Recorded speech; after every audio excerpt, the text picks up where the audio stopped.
Dans le bureau de l'intervieweur, briser la glace en faisant des compliments sur les photos accrochées au mur. Oh!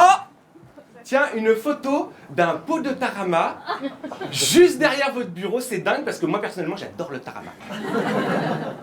Comme tous les humoristes, pour ses sketchs, César s'inspire de ses passions. Et la sienne est plutôt inattendue puisqu'il s'agit de tarama. Effectivement, c'est un de mes péchés mignons. Je ne fume pas, je ne bois pas, donc j'ai obligé de compenser avec le tarama en période raisonnable, une fois par semaine, du tarama à l'apéro. Du tarama pour avoir le moral, une extravagance d'artistes. Grèce, Turquie, Arménie, tous les pays du bassin méditerranéen revendiquent la paternité du tarama. Dégusté depuis l'Antiquité, son succès ne s'est depuis jamais démenti. Chaque année, le leader du marché vend plus de 11,5 millions de pots, si bien qu'aujourd'hui, la petite mousse rose se décline sous de multiples saveurs, y compris les plus sophistiquées. Voilà, il faut en préparer pour aujourd'hui. Vous allez en préparer une dizaine de kilos. Nous avons fait un tarama au caviar, mais avec 10% de caviar, et où on sent vraiment bien le goût du caviar. Du tarama au caviar, une cohabitation entre œufs de cabillaud et œufs d'esturgeon qui remporte un franc succès auprès des clients de cette grande maison. C'est une approche de l'œuf de poisson. C'est très joli, c'est très visuel. D'avoir un peu de tarama au caviar, tout de suite, ça donne une image d'un luxe abordable pour mettre sur la table. Abordable à 180 € le kilo, c'est une question de point de vue.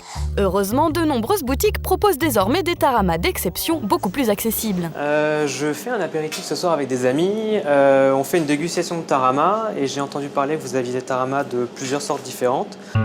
Bernard fait partie des inconditionnels du tarama. Il a décidé de tenter de nouvelles saveurs. Tarama au Saint-Jacques, au piment d'Espelette, à l'oursin ou au crabe, ici il a l'embarras du choix. Le tarama qui marche le mieux dans ces boutiques, c'est le tarama au piment d'Espelette. Le piment d'Espelette est assez à la mode actuellement et l'association fonctionne très bien. Et pour vraiment jouer la carte de l'originalité, la vendeuse propose des accompagnements spécifiques à chacune de ses créations. Donc on peut utiliser par exemple du pain au piment rouge avec du tarama nature. On peut mettre des feuilles de pain en romarin avec du tarama en Saint-Jacques, ça se marie très bien. Sinon, des ciselés à l'huile d'olive, c'est excellent avec du tarama à l'oursin. Voilà. Ces taramas sont vendus entre 40 et 51 € le kilo. Bernard repart avec une portion à l'oursin et une au piment d'Espelette.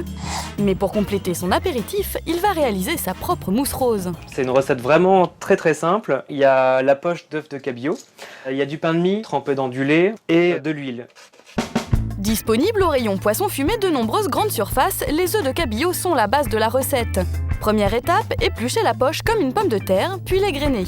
Deuxième étape, humidifier le pain de mie dans le lait. On trempe le pain de mie brièvement, en fait il faut quand même qu'il soit imbibé de lait, mais une fois qu'il est imbibé, on les sort. Et là on a le pain de mie bien trempé et là on le met dans les œufs de cabillaud. Avec 550 kcal en moyenne pour 100 grammes, le tarama est un mets très riche. Il faut dire que la recette fait la part belle à l'huile. Bernard en incorpore 20 centilitres à son mélange, puis bat énergiquement. La poche d'œufs de cabillaud, ce sont vraiment des œufs tout petits. Donc la fourchette va mélanger l'ensemble sans écraser et pulvériser les œufs de cabillaud. Alors que si on utilise le mixeur, ce serait certes beaucoup plus rapide, mais par contre, voilà, on aurait quelque chose de très lisse. Ce soir, Bernard souhaite prouver à ses amis que son tarama tout simple est le meilleur. Pour cela, il organise une dégustation à l'aveugle et pour corser l'exercice, il rajoute un tarama industriel. Donc on va prendre nos taramas achetés tout à l'heure et le tarama bien rose industriel. C'est surtout celui-là, on va voir s'il le détecte, et puis le mien. À peine ses invités arrivés, Bernard lance les hostilités.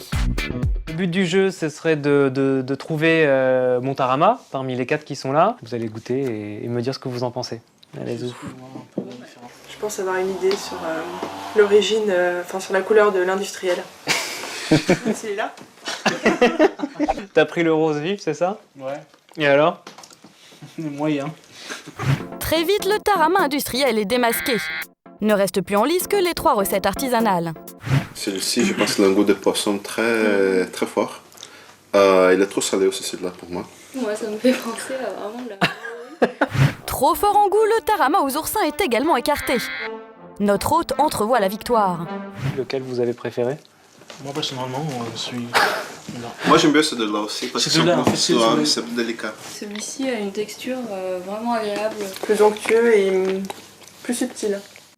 Carton plein pour Bernard, qui a le succès modeste. Ça prouve juste que avec une poche d'œufs de cabillaud qui coûte pas très cher, en gros, une dizaine d'euros pour 500 grammes de tarama. Donc on peut faire une grosse quantité de tarama de bonne qualité. La preuve qu'en matière de tarama, pour se régaler et voir la vie en rose, rien ne vaut la simplicité.